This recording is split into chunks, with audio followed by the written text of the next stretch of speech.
Hello and welcome everybody to our part 2 of the Assisted Reproduction and Rebuilding Beef Herds webinars. My name is Megan Brown and I'm the Northern Australian Sales Manager for Minitube Australia, and I've got Dr. Rachel O'Higgins here with me again today. Yeah, I'll just wait till everyone's, I think everyone's connected to the audio now. Yeah. I'm Rachel O'Higgins. I work as the Technical Services Veterinarian for Minitube Australia, so covering reproduction for all species really, and providing advice and education on that. So Minitube, if you've not heard of us before, is actually a German company that's sort of reproductive technologies, so producing equipment and media and labware for assisted reproduction, basically, in all species from cattle to dogs, horses, even things like fish and turkeys. So we sort of cover all of the main domesticated species. Yep. So today I'll just share my screen with you. Some housekeeping first before we start. Along the bottom of your screen, you will, if you run your mouse over it, you'll see there's a chat box down there.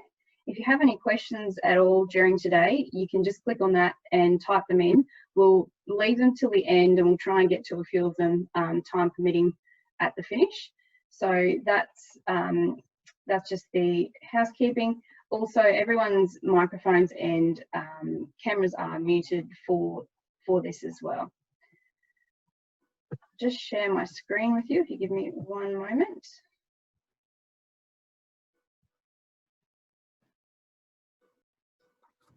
So you should be able to see that now. This up, yeah. Okay, so before we start, I just have a couple of quick poll questions to ask everybody that's joined us today, just so we get some background information, so we know sort of how much experience everyone has in this field. And the first one I'll put up for you is just wanting to know, has anyone carried out any kind of assisted reproduction before? So that's like AI programs, embryo transfer, IVF. So you can click on the one that suits you.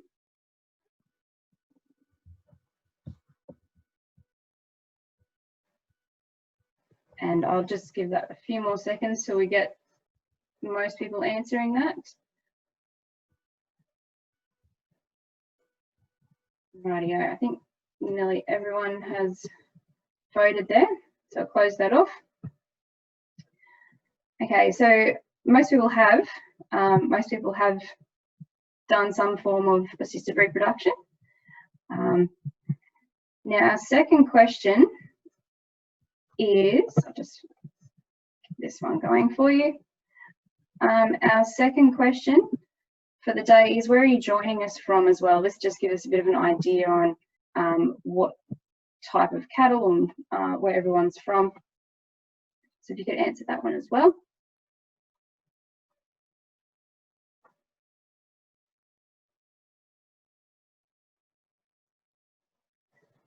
Okay, most people have done that. So I'll close that off now. Right, so it looks like the vast majority are from Queensland today. So that's good. And the last question is, did you join us for our first webinar last week? It's not essential that you did, but just so we can see what sort of background everybody has.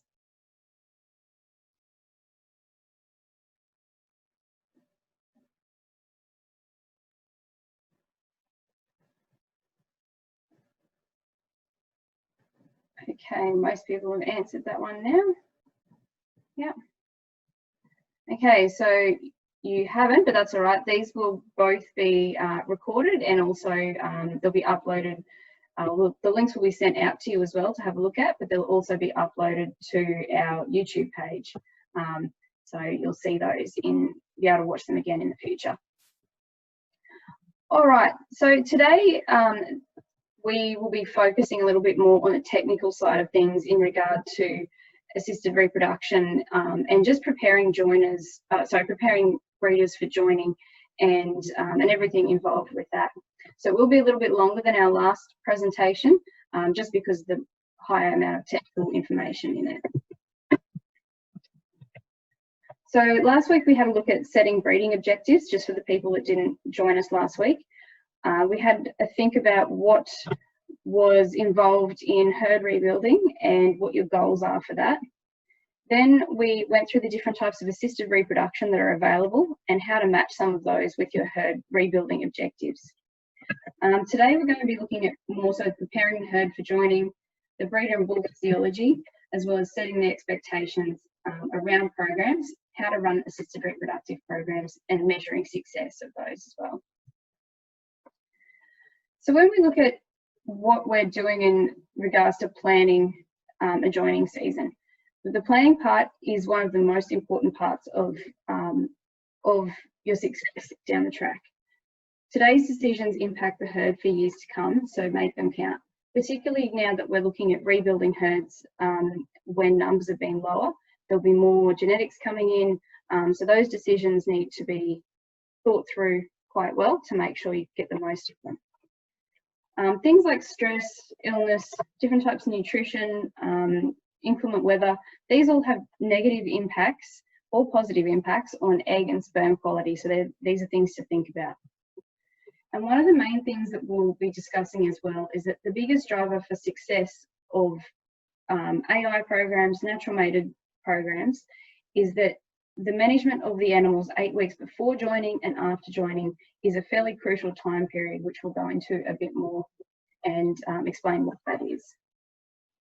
Some of the key areas to consider when backgrounding your breeding herd are nutrition, the time since calving if you're dealing with wet cows, the weight and body condition of those animals, the overall herd health status for bulls, breeders, and things like handling and stress. So when we look at nutrition, why is this important to the breeding herd? Firstly, nutrition is really important because it drives hormone production and function. Sufficient hormone production can only be achieved if animals have a positive or maintenance or homeostatic energy balance. If they're in a negative energy balance or going backwards in their nutrition, this can cause a reduction in hormone production, but also it causes a reduction in the ability of the tissues to be able to recognize those hormones and do the job properly, get the right signals from those hormones. It also prepares the eggs, the sperm, and the uterus for conception. So these hormones need to be produced at the right levels and at the right times for semen production, eggs to grow effectively, and if this doesn't happen, it means overall poor fertility for the herd. Nutrition also ensures longevity of breeders and bulls. So the good nutrition means that animals can stay in their peak production for longer periods of time. A good example of this is phosphorus supplementation for northern breeding herds.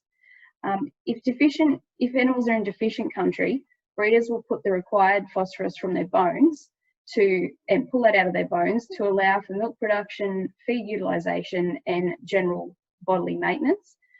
The more phosphorus that's pulled from the bones over time without being replaced through supplementation or the feed that they're getting will cause a rapid decline in that breeder's health and fertility as well as their body condition, and this may lead to early mortality rates in the cattle, but also calf losses, pregnancy losses, and also underproductive calves because they're receiving poor nutrition from their mother as well, in utero as well as a growing calf at foot.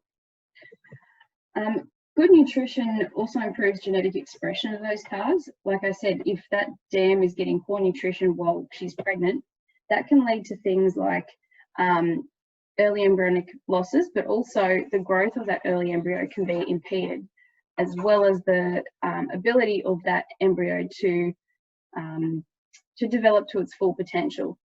For example, female cattle in the early stages of that embryo production, they are developing their ovaries, and the number of eggs essentially that they will have for their entire life is determined around this time point. So if they're having poor nutritional influence from the dam at that time, that can be a lifelong effect for that calf.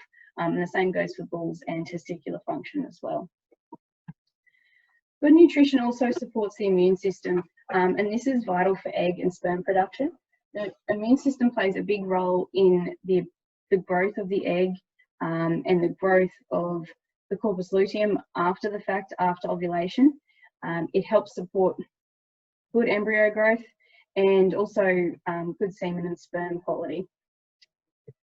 So some of the management strategies that we can have a look at is changes in feed or supplements really should be carried out about 8 weeks prior to joining. And this is for bulls and for females, because the life cycle of an egg is roughly 8 weeks and sperm is a similar time frame. So if there are any rapid changes of nutrition in a shorter time frame than that, before joining and also after joining, this can have a negative impact on the growth rate of those eggs and sperm, and therefore their ovulation rates, conception rates, and embryo survival rates as well. Cattle need to be on a rising plane of nutrition coming into joining. So this puts them in that positive energy balance, so the hormone production is at its peak and that they can get the best results possible as they're coming in. Ideally, breeders should be at a body condition score of 3 at joining. If they're going forward, however, they can be enrolled, say, into AI programs or natural joining in a body condition score 2. However, the resumption of cyclicity may take longer, but in AI programs, there are also products that we can use to negate that to some degree. So as long as they're going forward at joining, that's what you're aiming for. Then when we're looking at calving as well, body condition score at calving, those animals need to be in about a 3, ideally, because that will give you the fastest recovery rates and also better rebreed rates that flow on from that. If they're underweight coming in, then they're going to drop another body condition point generally while they're trying to feed a calf. And if they're overweight, it can lead to different issues with stuck calves and metabolic problems. So there's lots of positives for being around that 3, 3.5 at calving. So when we're thinking about what kind of nutrition our breeders need, the main thing to consider is what your primary limiting nutrient is. So that's the factor that's going to have the most impact on production at the time. So if you work in this manner, you can limit the amount of outlay that you're going to be putting into supplements because you're identifying exactly what is important and what isn't. So some supplements, they might be sort of singular in nature. They can be just a phosphorus supplement or just a copper supplement, but some are also a mixture of things in the way that they're delivered. So identifying what you need is really important, and testing can definitely help with that. So when you consider what your herd needs, ideally you could use a flow chart like this, which looks at the types of nutrition and their importance when you're dealing with breeders. So the 2 biggest limiting factors are always energy and protein. So if you don't have either of these right in the first place, if you go out and give them vitamins or minerals, this will have very little impact on the overall production. So if you're working on energy and protein, they need to both be satisfied before you can move on and look at other things. So the second step is your major minerals like phosphorus and calcium, which will help with production. And then from there, you can start to look at your trace elements and vitamins. And these are a supporting type of supplement that can help with immune boosting. They can help with egg development and sperm development. So there's a few different things that you can consider when identifying what type of nutrition or supplement you need to be giving your animals. So when we're looking at controlled mating or like an AI system with nutritional management, there's a couple of positives for this type of breeding system. So if you're preg testing and fetal aging, and if you've got tight calving patterns, what that means is there's a benefit for getting a more targeted supplementation system happening.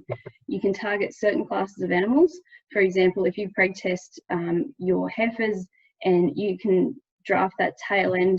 A lot of heifers or who might be calving late, you can give them a different supplement ration than what you would give the rest, or you may not be giving those lead cattle anything at all. So it allows for better supplementation and also more cost-effective supplementation. You can also help with your pasteurization by knowing what you need to be supplementing for, and you get a more uniform understanding of the nutritional requirements of the herd. So some things to consider when looking at your nutrition, firstly, is testing.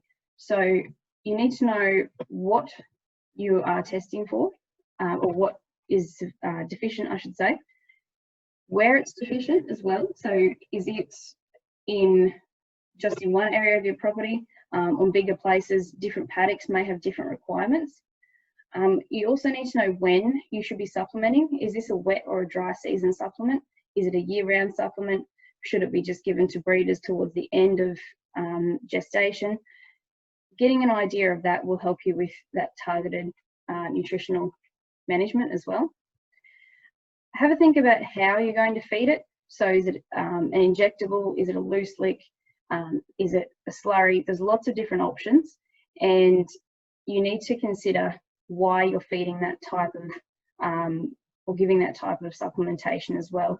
With ruminants, sometimes they don't absorb things overly well in their rumen, so you either have to give higher doses or different types of doses than you would if you're giving an injectable, say, versus a loose lick. But it also depends on your soil type and that type of thing, because certain things, for example, copper, can actually be bound up by things like molybdenum and sulfur that may be present in your soil. So if you have high rates of those things in your soil, your copper requirements may be different to what the person down the road's requirements are. So that's why you need to look at your supplementation strategy pretty hard. Have a think about what your land type is, and also pasture budgeting. That will give you an idea of what you may need to be feeding as well and when. And also consider your distance to water. So cattle will only walk 2 kilometres out to water and back before they start to have a drop in production. Any further than that, then you'll start to see selective grazing in certain areas. You will see differences in pasture utilisation, and also this is when your body condition score starts to suffer a little bit as well. And the last thing we can have a look at too, depending on the season, is early weaning. Is that an option for you? So by doing this sort of around that 3-month mark or whatever suits your particular situation, your cows will recover quicker because they haven't got a calf at foot, and you can actually target feed the calves in often a lot better way than what their own mothers would be giving them, particularly if nutrition is poor for the cows. They're not going to be providing a great amount of high quality nutrition for the calf. So by doing this, your calves may end up being better off. And it's also often cheaper to feed calves than cows because of the volume that cows eat. So that's just something to consider as well with nutrition. I put a couple of links in here as well, because we've got a lot of people from Northern Australia joining us. These are just some links to good information about phosphorus feeding in Northern Australia. There's one from the Territory, one from Queensland, and one from WA. And the last link that's in there too is just a general link on beef cattle nutrition from an MLA webinar. These slides will be sent out to everybody that joins us, so you will get copies of these links that you can go and have a look at a later date. Right, so when we're moving from nutrition, just having a look at joining heifers. Heifers begin to cycle when their protein and energy intake is high enough for hormone production and function. So they have to reach a critical mating weight, which will be affected by breed. It's affected by genetics to some degree, but they do have to be at a certain weight, not an age, before they start cycling well. One thing to note is if they have limited nutrition, this takes a lot longer for them to hit puberty because they aren't producing those hormones at the right levels for long enough periods to cycle properly. And if they have limited nutrition after they start cycling, they can actually slip back into a non-cycling pattern as well. So just a couple of things to consider. Poor nutrient intake in early gestation, like we said before, can also lead to higher rates of embryonic loss and also genetic expression of certain traits. So if, for example, if you're breeding Wagyu cattle, early in the pregnancy is when the cells differentiate and they determine how many fat cells are between the muscle cells. And it also, later in gestation too, it also, for Wagyu in particular, determines how much fat they can hold within those cells. So that is in relation to the marbling ability of those animals, which is why you're breeding Wagyu in the first place. So that's something to consider with nutrition. It is really important to understand that cyclicity of your herd so you can get your maximum return on investment when you're looking at, particularly when you're looking at assisted breeding programs, but also for natural mated herds too. When we move on to bull physiology, nutrition as a calf or a weaner also determines the time of puberty and reproductive potential for these. This is also affected some degree in the uterus as well, so the nutrition that their mother's getting helps with testicular development and hormone production for that calf. The life cycle of sperm is about 9 weeks, and something to consider is that any damage or illness or injuries, things like that, can often take several weeks to show up as damage to the sperm. So what you see when you're doing a semen test is a snapshot in time from several weeks prior, depending on what's happened. And that, even though the bull may look recovered, then his sperm down the track may be still having impacts from that. So yes, it can take several months to improve after an injury or illness. And another thing to think about too, particularly for seed stock producers or anyone putting cattle into feedlot situations, grain feeding or show feeding. This can improve scrotal measurements, and obviously the animals look fantastic. However, it can also decrease the bull's ability to control their thermoregulation around their testicles, so it affects the semen quality. Ideally, you should find a balance and work with a nutritionist that can look at the types of feed you're giving them to make sure that you find a happy medium in there. It's important to remember that feeding for production is different to feeding for reproductive success. So if you are in a situation where you're breeding seed stock animals, then it is important to be able to balance that really well. When we look at herd health, this can have impacts obviously on sperm quality, egg quality, the ability for animals to ovulate, and also things like abortions or persistently infected calves with pestivirus, those type of impacts. So some of the main diseases to look at are lepto, pestivirus, vibrio, 3-day sickness, particularly in the north and the east coast, tick fever, and botulism in that, particularly botulism in that phosphorus deficient country. So it's really important to consider vaccination for these things, and more particularly if you are doing assisted reproduction programs like AI, IVF or ET. And the reason for that is a lot of these diseases like Pesti, Vibrio, they can have devastating effects at different time points of the pregnancy. If they're exposed at certain times, it can cause an abortion. So if you have large cohorts of animals that have all just been put through an AI program, or they've all gone in for an IVF program, and your recipients are pregnant and pestivirus goes through your herd, you may see an abortion storm and you may lose all of those genetics. So it is really important, particularly for assisted reproduction programs, to consider vaccination schedules for those animals.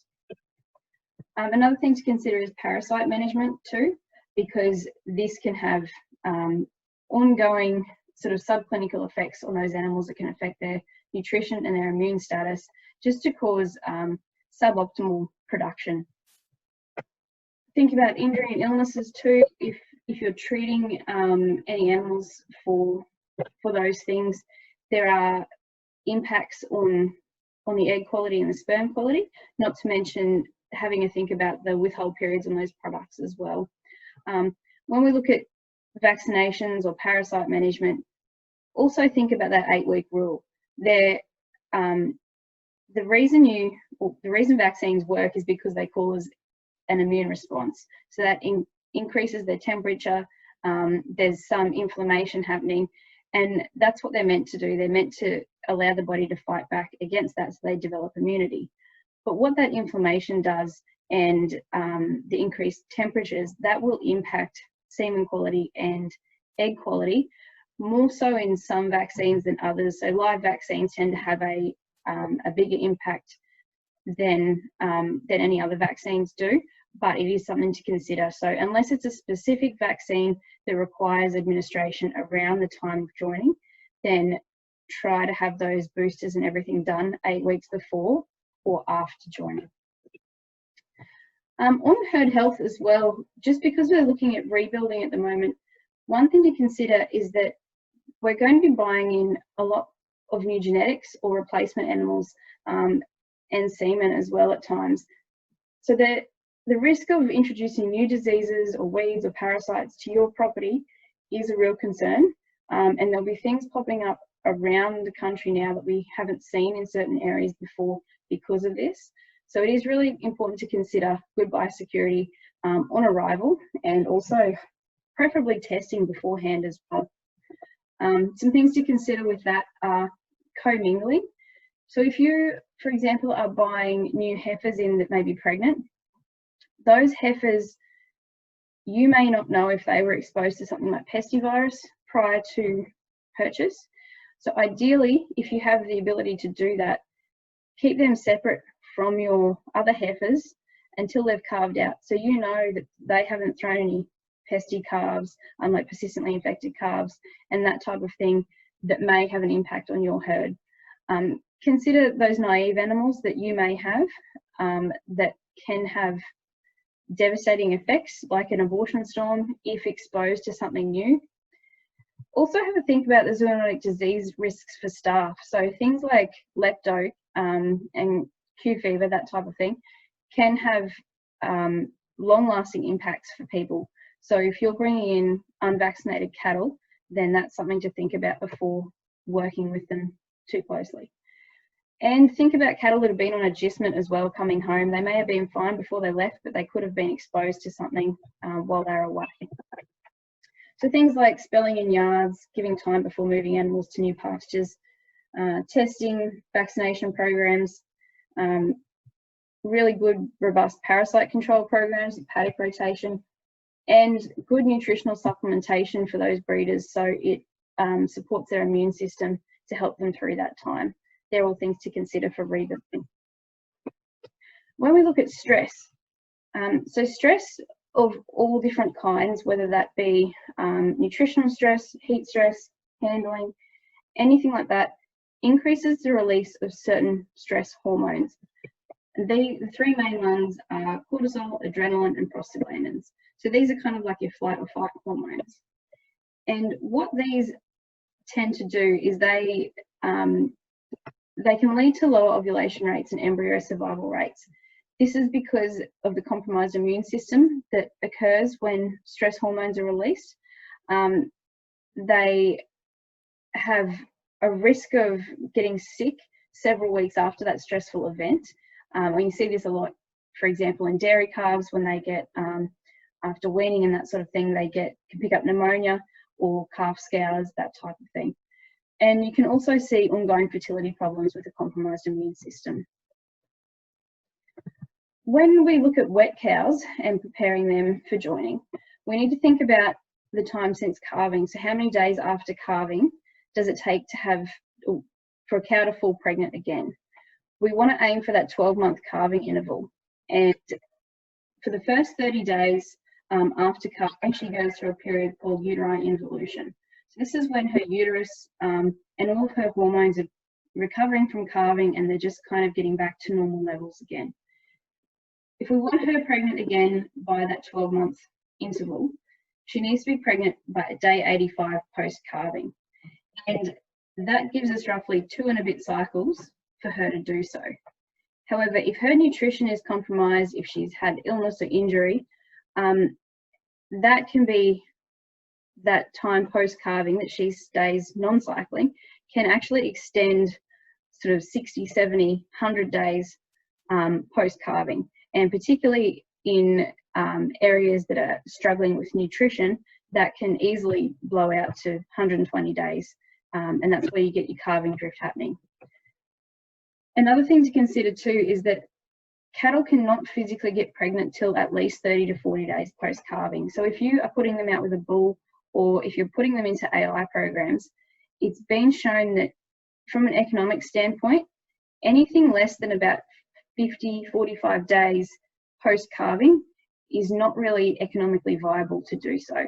You may get 1 or 2 pregnant, but waiting until that sort of 50 to 60 days is much more preferable than going earlier. I might hand this over to Rachel now, and she can cover some more of the assisted repro side of things. Yeah, so first of all, we're just going to ask what are some of the limitations associated with assisted reproduction. And as Megan just mentioned, we've got like our voluntary wait period or an Oestrus. We will talk a bit about limitations with production systems as well. But for the moment, I'm grouping in low heat expression as well with those anestrus animals. So Oestrus detection is the most important factor affecting the widespread use of AI. In the past, we've done a lot of AI to signs of heat, and that's where we can get into a bit of trouble. So problems and deficiencies of Oestrus detection, no observation of mounting activity. So that could just be that we're not observing it. So short periods of mounting activity, a very low intensity of Oestrus expression, up to 30% of your cows are going to be showing their signs of Oestrus through the night, which means nobody's going to be watching them at that time. If you're sending your staff out for Oestrus detection, but they're only watching for very short periods, that's likely they're going to miss a lot of the animals in the group. If there's too many animals within the group, so you know, either you're trying to look at too many at the same time, or if they're in a very limited space, they're going to be suppressing some of that Oestrus behavior. Or on the other hand, things like dairy cattle coming in for milking, if you're trying to watch them at that time when they're all jammed in together, you could falsely identify some as positive, because of course they have to stand to be mounted because they can't actually go anywhere. Other issues, things like weekend syndrome, so maybe less hours spent watching them over Saturday and Sunday, and then problems with things like Instagram and Facebook. If you send a young employee out to watch the cattle or a backpacker, and while they're up there, they've got something a bit more interesting in their pocket to look at, and they are missing some of that Oestrus behavior. So some common mistakes as well, the duration of the Oestrus cycle. If we're only looking for those cattle around the 21-day mark, we're going to miss those that go a bit earlier, a bit later.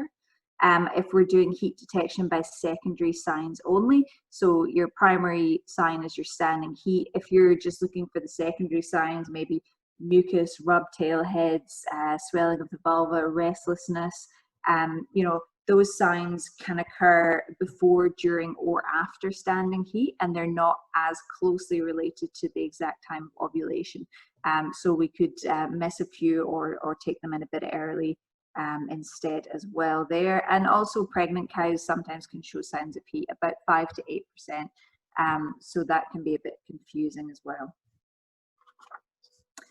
And the other thing, while we're talking about heat detection, is the use of a PG or a double PG to induce heat. This is only going to work in your cows who already have a corpus luteum present. So non-cycling cows, those that postpartum haven't resumed normal cycling, maybe your first calf heifers or your nutritional, environmental, physiologically stressed animals, they might not yet have started cycling after calving. So they have no CL because they haven't yet had a cycle. And those cows who maybe have had a cycle, but we're only between 0 and 6 days post-ovulation. So all of those animals are not going to respond to PG. So people go, you know, it's great, it's just really cheap, let's just give a PG. But really, is it that cheap if it's not going to work? All you're doing is losing time. So it's a false economy to think that you know, that's just a nice, cheap, easy way of bringing them all into heat, because it's not going to work for a lot of those animals.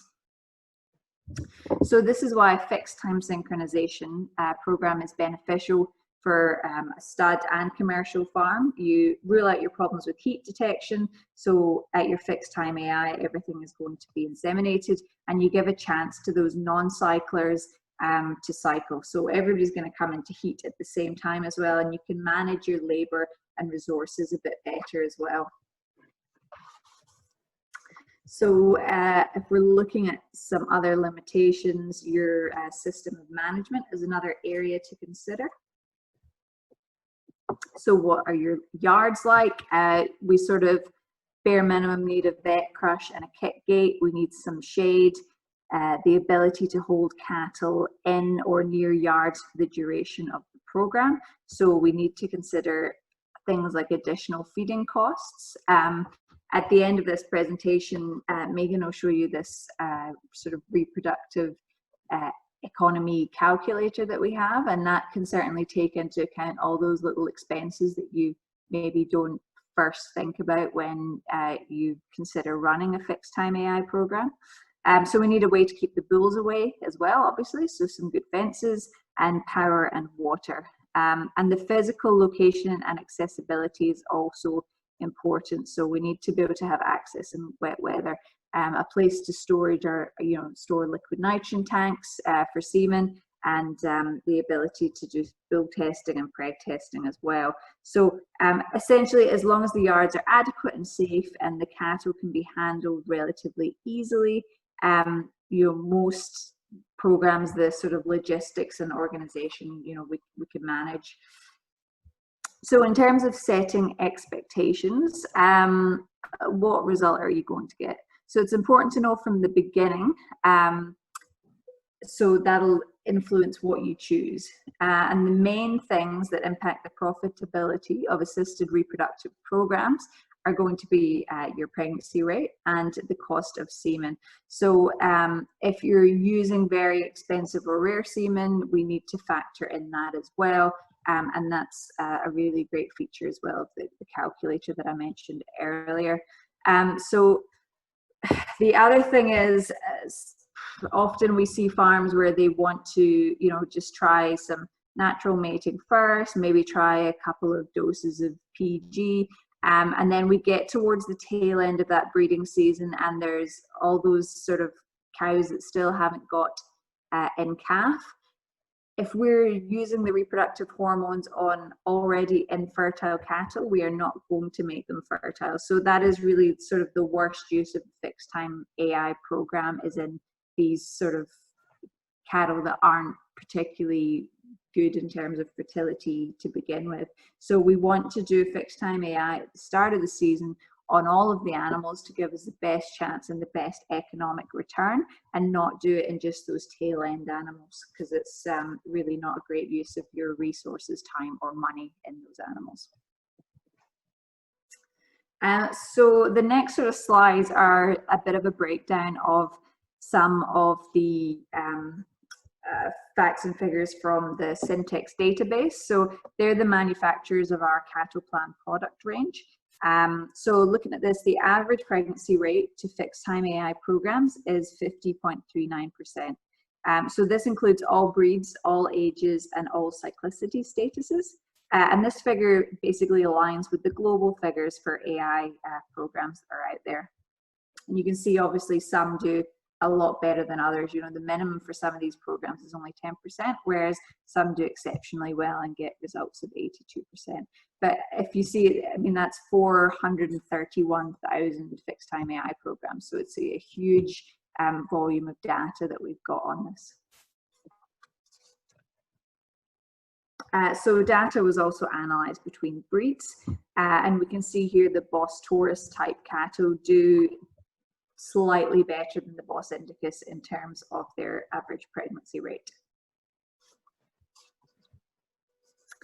And then we can break it down further into averages for certain categories of animals. This is a slide modified from a presentation that was done in Spanish, I think. So I'll just talk you through the different ones. So the blue is cows with a calf at foot. The red is early weaned. The green is your dry cows. The yellow is your 15-month-old heifers, and the grey is your 2-year-old heifers.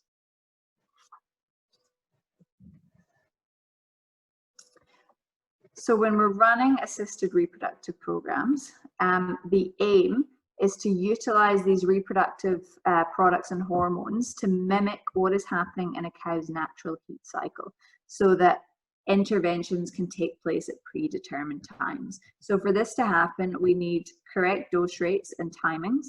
We need to choose the right program and the right products for your specific herd, and we need to keep really good records. And this is just a bit of an example of a synchronization program using a progesterone device and injections of estradiol and PG. And there are many different programs that exist for many different reasons. And the main thing to remember is that there is no correct program or a one-size-fits-all. The correct program is going to be the one that lines up with your goals, breeding objectives, facilities, labour, and the breed and age of animals and the selected mob. So what works for the farmer, 10 k's down the road is potentially not going to work for what you want to do with your animals. So you really need to take that into consideration when choosing the program, and that's where you need to get advice from your reproductive vet, and me and Megan as well can assist with advising on what would be best for your goals. So this is just sort of one example of what a synchronization program for AI can look like. And I'm sure most of you have seen these sort of graphs before showing the bovine estrus cycle. And this is a 21-day cycle with 3 waves, which is typical in your Brahman cattle. And basically what we're trying to do is mimic the natural estrus cycle of the cow to produce a viable egg for fertilization at a set time. And as you can see, there are many stages that the egg goes through across a 21-day cycle. And all of these are in response to the hormones that are working in the background that will then eventually trigger your ovulation. So we have recruitment of the follicles and they start to grow, and then eventually a dominant follicle is selected and that will ovulate.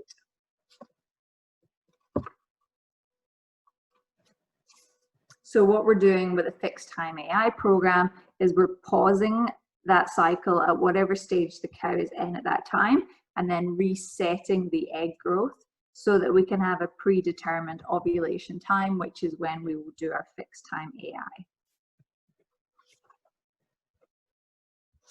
So a few important points.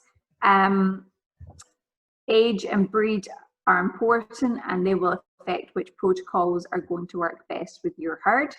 The timing and dose rates are also very important, so you need to use correct injection technique and make sure you have guns that are well calibrated and set to the correct dose, having tools that are easy to use in terms of applicators for your progesterone devices and nice facilities. Those products all need to be handled and stored correctly. So if it says they need to be stored in the fridge, you need to make sure you're keeping them cold prior to use. Not all products and all protocols are equal. So that's where it's really important to seek advice and make sure what you're doing is going to suit your operation and your objectives. And that's where we need to, consult with your reproductive vet. You can talk to myself or Megan anytime. We're here to help, and we have access to some really knowledgeable vets and researchers all around the world who can help with the sort of more unusual questions. And if you're doing a program and anything does go wrong, if accidentally you give the wrong dose or the wrong drug, it's easier to fix if you tell someone straight away. Often it doesn't mean you need to restart the whole program. It just might mean we need to tweak 1 or 2 things further down the track. So at this point, I think I'll pass back over to Megan to discuss the progesterone devices. Thanks, Rachel. So when we're looking at using progesterone devices for any of our assisted repro programs, one thing to keep in mind is that beef breeds of cattle are unique, and particularly Bosinicus or Bosinicus crossbreeds. So in these type of animals, the way they use hormones is a bit different to, say, a dairy cow. They're more sensitive to the effects of these hormones, like progesterone, and because of that, they metabolize those hormones in a slower way. If they have high volumes, it circulates for longer in these animals because of that, the slow metabolization. And if they have high volumes for too long, and they can't metabolize it quickly enough, it actually can suppress the ovulation and the egg growth. So that obviously can lead to reduced pregnancy rates and poorer cycles, and sometimes that can persist for several cycles. So when you're working with beef breed, it's always important to use a low dose progesterone device, particularly in the CattlePlan beef protocols that we can work with you and your vet to provide. It is a good thing to keep in mind for your beef animals, and particularly those indicus animals. This is the DIB-H half-gram progesterone device that we can supply. It is the lowest dose available on the Australian market, so it really does suit those beef animals. It's suitable for all beef animals, cows and heifers, and it's a single-use device, and it's made out of a soft silicone for comfort and retention. So that shape that you can see there gives them good retention rates within the cow. They're easy to load and insert, and I've also just added in a quick video link there for anyone wanting to have a look at how to use them. This is on our YouTube page, and it looks at loading the devices, using them in animals, and then reloading the devices on property as well. When we're looking at evaluating the success of any of our reproductive programs and moving forward, it's always important to refer back to those breeding objectives that you've already set and compare that with where you're at. So these will change over time, obviously depending on where your goals are for your herd, and your programs will probably change over time depending on what you want to do. Some things to remember when looking back at your results, or when looking to see if your results are in alignment with your expectations, are those herd health programs, the breed, the nutrition, the age of the animals, and the genetics that you use. When you're evaluating the results, this will allow you to identify those areas for improvement, or you can pinpoint the areas that you're going really well in. So this helps with overall management for the next season, and you should be able to build on your experience as you go.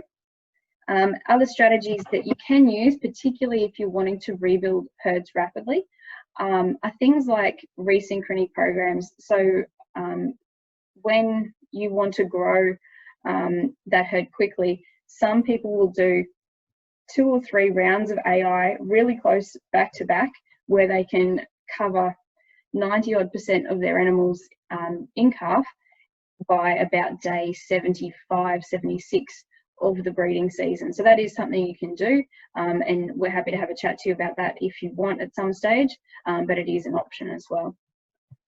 And one of the main things to remember though, when you are evaluating the success of these programs, and Rachel touched on it before with looking at types of programs to suit your particular goals, is that don't look over the fence for comparisons. So your goals are your own, and your herd requirements will vary from farm to farm and even mob to mob. So compare your results with your own expectations.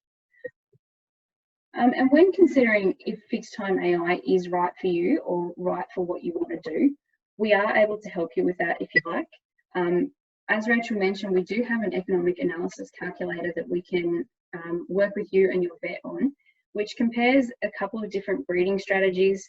You can put in all of your own on-farm costs, your maintenance costs, management costs, staff, program costs, all of that, and look to see which outcome suits you. And it's quite handy because you can change those variables around and try different situations. So you can say, what if this happens, or what if that happens, and we can play with that and see what might work. And so if you are interested in something like that, this is an outline of what it sort of looks like. These are just some of the variables that we can put in. And then what it does is it spits out at the very end some gross margins as well for you to look at. Comparing the different systems, we look at kilos of calf achieved, or kilos of beef, and also in dollars as well. But it goes through all different things like number of bulls you need, the investment cost, the cost per pregnancy, and it breaks it right down. So that is something that we can offer. We can also have a look at things like IVF or ET. We're happy to chat about those as well, and the requirements that your particular herd might need. But that just gives you a quick overview of the things we can offer. We also provide on-farm training and assistance for our CattlePlan clients, and we run information sessions and provide resources so you can get the best from your bulls and breeders. Similar to this, we sometimes run them with vet clinics, or we do private ones for pastoral companies at different times. So there's a few different options there. And as Rachel said, we are always available for tech support. With COVID at the moment, there may be a few limitations on that depending where you're based, but we're always available over the phone or online. Just get in contact with us and we're more than happy to help. So overall, in summary, last week we covered the breeding objectives and choosing breeding systems, and today we looked at preparing the herd and setting those expectations for your programs, running programs, as well as measuring the success and what is available for economic evaluation.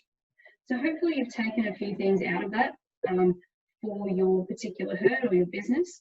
And if you've got any questions, we're happy to answer some of those now, or these are our contact details as well. If you wanted to give us a call or flick us an email, that's another option too. So I'll just have a look if we've got any questions coming through. There's a couple there. How big is the one question we've got here is, how big is the impact of a cow's genetic quality compared to the semen quality on the calf's genetic traits? So this is something, obviously the bull is 50% and the cow is going to be bringing 50% of those genetics in. When you're choosing genetics for your particular herd, it is important to look at the EBVs as a really good tool to give you an idea of what impact those genetics are going to have within your herd. And also think about the fact that if you're buying a bull, he will have a lot bigger impact on your overall herd genetic structure, because often you're putting one bull over multiple cows, but that one cow can only produce that calf. So if that sort of answers the question, it's not necessarily about the genetics the bull has, but more so how he is used within that herd. I think that sort of covers it, if that's what you were. I'll just double check. Yep, that covers it. Rightio, very good. I think we've got one here from Vicky as well. Great to see you joining us. You're just starting out from scratch. That's good to know. Hopefully you've been able to take something out of today as well. And I think that's about it for now. And but yeah, we're going to be putting these up on our YouTube page, but we'll send you through links once they're available. And if you've got any other questions at all, please feel free to get in contact with us. We will be doing an upcoming webinar as well in conjunction with Rocky Repro, one of our CattlePlan clients, in the next few weeks. So they'll be focusing a little bit more on the bull side of things. So if you want to keep an eye out for that as well, that will be in the pipeline. So thank you very much for joining us today and the time you've taken out of your day to have a look at these webinars. Thanks very much. Have a good day.